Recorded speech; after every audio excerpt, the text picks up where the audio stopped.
Vamos lá, pessoal. Opa, parece que normalizou aqui, Bruno. Obrigado.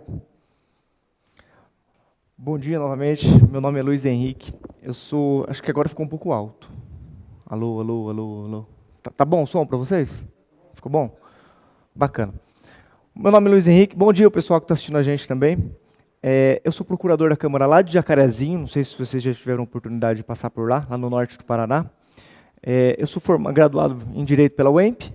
Tenho pós em Gestão Pública, pós em Civil, Processo Civil. Estou concluindo uma terceira agora em Direito Administrativo e mestrado em Ciências Sociais Aplicadas lá na UEMP também. Não sei se conhece a instituição lá na UEMP.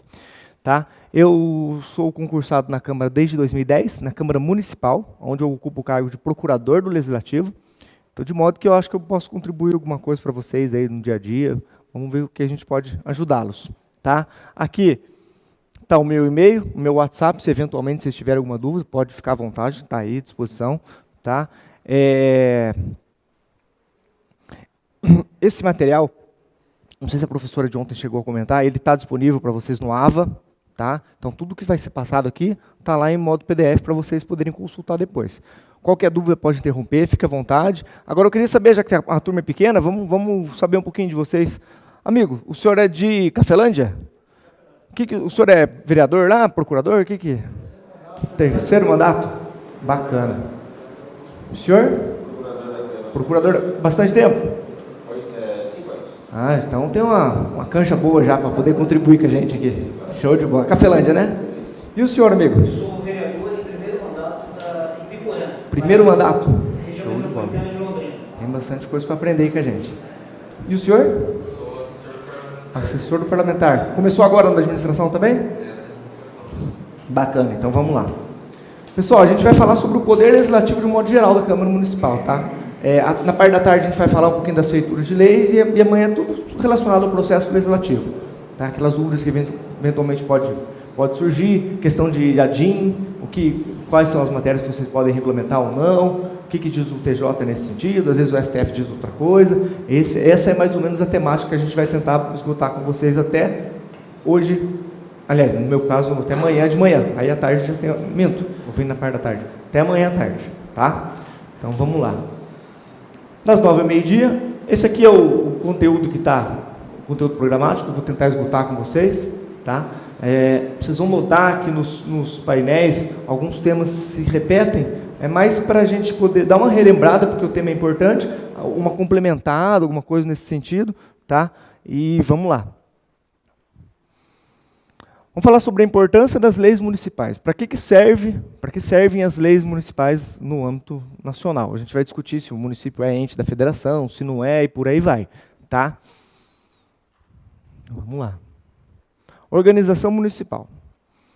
O Brasil, como a gente sabe, tem 5.568 municípios. Há quem diga que são 5.570, mas tem uma discussão sobre territórios ou não, tal. Mas eu fico nessa corrente. Dividido em 26 estados, tá? O maior município, aliás, o estado com mais número de municípios é Minas Gerais. Roraima, que tem 853. Roraima tem 15 municípios, que é o que menos tem municípios no Brasil. O Paraná, 399, né? O pessoal já está a par desse número. O maior município em extensão territorial é Altamira, que é 159 mil quilômetros quadrados, que dizem que é do tamanho de país da Europa, uma Bélgica da vida. Então, grande é o município. Aí você vê o tamanho do Brasil. E o menor, de Santa Cruz, lá em Minas Gerais, que tem 2.859 quilômetros quadrados. Quer dizer, ele é 80 vezes menor quase do que a Altamira. Então, vamos lá. A Constituição, ela vem e diz que o Brasil, né, a República Federativa do Brasil, ela é composta entre a União, os Estados, o Distrito Federal e os municípios. O que isso quer dizer? Que a Constituição elevou os municípios à condição de ente autônomo da federação. Existe uma discussão, onde a gente vai trazer aqui, só para contextualizar vocês, para vocês saberem que tem essa dúvida. Tá? E o Brasil adota a forma federativa de Estado, e o federalismo brasileiro ele é considerado o tal do federalismo misto. Por quê? Ele é centrífugo na sua origem, Quer dizer, como se deu a formação do Estado brasileiro? O Estado brasileiro era uma coisa só, era um Estado unitário. Aí, ele, quando dá independência, ele se espraiou em vários estados. Ele se dividiu. Então, centrífugo. Igual quando você põe a roupa na máquina de lavar, que ela vai centrifugar, a roupa não vai para fora. Por isso que se chama, na formação, ele é centrífugo. E centrípedo na distribuição de competências. Porque, na medida em que a União era uma coisa só, aliás, o Estado era uma coisa só, e ela se dividiu em estados, na época não se dividiu em municípios, que quem disse que município é ente foi só a partir de 88, mas a partir da formação, onde você divide, você que detém o poder, você dá o poder que você quiser. Por isso que a união aqui no Brasil é muito forte, a questão das competências e tal. Por isso que o município ele sempre tem que estar pedindo PIRES lá, porque tem não só das competências de atribuições, mas na questão financeira. Tem estudo dizendo que a União detém 64% do que se arrecada a título de tributo. E os municípios ficam com 14 ou 16, ao melhor juízo. É muito pouco o recurso que fica no município. Por isso que vocês têm que direto vir para Curitiba ou para Brasília atrás de recursos. O município de vocês anda com as próprias pernas, com os recursos que tem? Difícil, né? Você até paga as contas no dia a dia, mas a gente vai fazer uma obra diferente. Recurso próprio dificilmente você consegue, tá? Em função da forma como se deu a formação do Estado brasileiro, tá? Então ele é centrípedo na distribuição, que ele retém para si, e centrífugo na hora de que era uma coisa só e se dividiu. Tá? Por isso se diz misto. Aqui a explanação do federalismo centrífugo, que a maior parte das competências ficaram com a União. Tá? Outras formas de Estado, a gente tem o Estado unitário, que era o Brasil antes, na época do Império. Hoje a gente tem o exemplo da Itália e França, que é uma coisa só. Né? Ele é a unidade de poder político interno, que é exercido de forma centralizada. E o confederado. O confederado é o inverso da nossa formação. Por exemplo, pegam os Estados Unidos. Como se deu a formação dos Estados Unidos, do país Estados Unidos? Eram 13 colônias, autônomas e independentes, diferente daqui, que era uma coisa só. Só que essas 13 colônias, para conseguir manter a liberdade, conseguir manter a independência da Inglaterra, precisaram se juntar para se defender da Inglaterra. Então, eles abdicaram da soberania que cada um dos estados tinham para fazer uma coisa só, para ficar mais forte. Em função disso, a gente vê que tem estado lá nos Estados Unidos que tem pena de morte, outro não.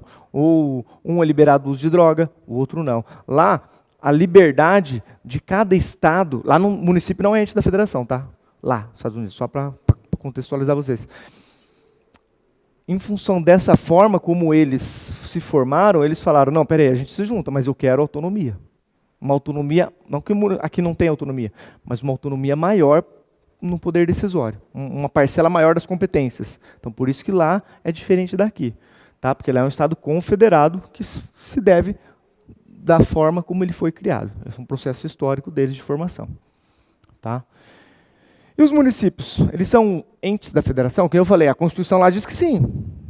Tá? O professor Eli Lopes Meirelles entende que sim também.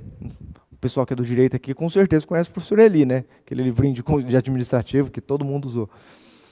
Ele diz que sim e traz os argumentos. Só que o professor José Afonso da Silva, cuja formação ele estudou muito tempo em Portugal, e lá não tem os municípios, então ele pegou essa influência de lá para dizer, não, o Brasil não, os municípios no Brasil não são entes. E ele traz os argumentos. Tá? Olha lá, o professor José Afonso da Silva diz que não, porque os municípios eles são apenas divisões político-administrativas dos estados. Haja vista que são os estados que formam as federações, e não os municípios. Esse é um dos argumentos que ele traz. Vamos ver mais alguns? Olha lá. Os municípios, eles não possuem polícia. Tem polícia lá, além da Guarda Municipal, se eventualmente tiver? A polícia militar lá não tem nada a ver com o município. Concordam comigo? É um órgão do Estado. Ou a Polícia Federal. Um dos argumentos do professor José Afonso da Silva para dizer que não é ente, porque a gente, enquanto município, não tem polícia. Outro, o município não tem autonomia, pois não tem soberania. Soberania é a condição de você representar o Estado fora, não podendo manter relações internacionais com outros Estados e organismos. Esse argumento, particularmente, né, respeitando a opinião dele, eu acho que já não cola tanto. O outro é mais sedutor, né? Por quê? Por que, na minha visão, não cola tanto?